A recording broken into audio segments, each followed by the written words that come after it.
Long ago in the land of Egypt lived a powerful pharaoh. He ruled over a vast kingdom. Pharaoh and his people, the Egyptians, worshipped many gods. They did not believe in the one true God, Allah. Living in Egypt were the Israelites, the chosen people of Allah. They worshipped only Allah. Pharaoh was afraid of the Israelites. Their numbers grew stronger every day. He feared they would become more powerful than the Egyptians. So Pharaoh made a terrible decision. He decided to enslave the Israelites. The Israelites were forced to work long hours. They built grand cities and monuments for Pharaoh. The Egyptians treated them cruelly. Life was very difficult for the Israelites. They cried out to Allah for help. Allah heard the cries of the Israelites. He had a plan to free them from slavery. He would send them a prophet, a messenger to guide them. This prophet would be a leader for the Israelites. He would show them the way to freedom. Allah chose Musa to be his prophet. Musa was an Israelite born into slavery, but Allah had protected him. As a baby, Musa was placed in a basket and set adrift on the Nile River. Pharaoh's wife found him and raised him as her own son. Musa grew up in Pharaoh's palace. He lived a life of comfort and privilege. But Musa never forgot his true heritage. He knew he was an Israelite. He knew about the suffering of his people. Musa was to go to Pharaoh. He was to tell Pharaoh to free the Israelites. Musa was afraid. He knew Pharaoh was a powerful and cruel ruler, but Allah reassured Musa. He promised to be with him every step of the way. Let my people go. But Pharaoh refused. He laughed at Musa's words. He would never let the Israelites go free. Musa knew he would need more than words to convince Pharaoh. He needed a sign from Allah. Allah gave Musa the power to perform miracles. Miracles are extraordinary events that are beyond human capability. They are signs from Allah demonstrating His power. Musa showed Pharaoh these miracles. He wanted Pharaoh to understand that Allah was the one true God. Musa's stick transformed into a giant snake. It slithered across the palace floor. Pharaoh's magicians tried to copy this miracle, but their magic was weak. Musa's snake swallowed their snakes whole. Still, Pharaoh's heart remained hardened. He refused to free the Israelites.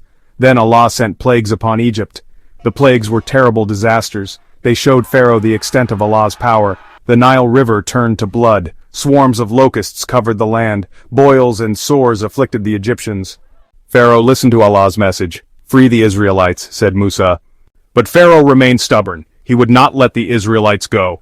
Musa pleaded with Pharaoh to listen to Allah's message. He warned Pharaoh of Allah's wrath. But Pharaoh's heart was filled with pride. He thought he was more powerful than Allah. He refused to free the Israelites. Musa knew that Allah would help his people. He had to trust in Allah's plan.